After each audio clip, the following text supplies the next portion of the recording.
आगे परमेश्वर अपने वचनों द्वारा समझा रहे हैं कि घर बनाने वाले दो तरह के मनुष्य होते हैं, एक बुद्धिमान और एक मूर्ख।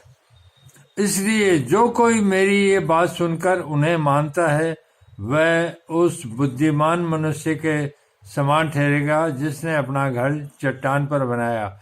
जो परमेश्वर के वचनों पर चलता है वो उस बुद्धिमान मनुष्य के समान ठहरेगा जिसने अपना घर चट्टान पर बनाया, जो कभी टूटने न पाएगा।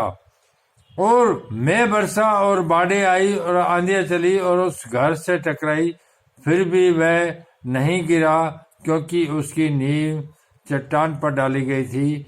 परमेश्वर के वचन चट्टान है, इस पर जो हम घर बनाते हैं अर्थात अपना जीवन जीते हैं वो टूट नहीं पाती। परंतु जो कोई मेरी ये बात सुनता है और उन पर नहीं चलता, परमेश्वर आगे बता रहे हैं कि जो कोई मेरी ये बात सुनता है और सुनने के बाद उस पर नहीं चलता वह उस निर्बुद्धि मनुष्य के समान ठहरेगा जिसने अपना घर बालू पर बनाया।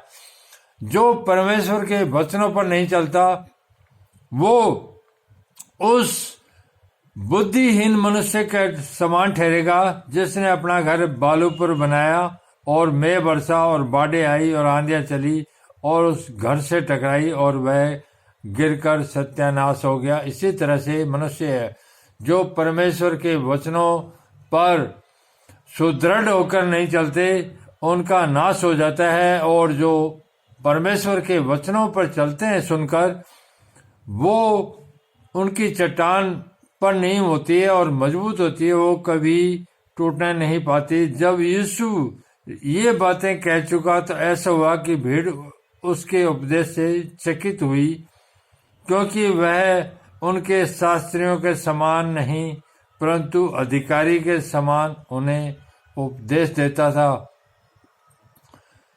परमात्मा के पुत्र ईसा मसीह शास्त्रियों और फरीसियों के समान उपदेश नहीं देते थे, बल्कि अधिकारी के रूप में उपदेश देते थे।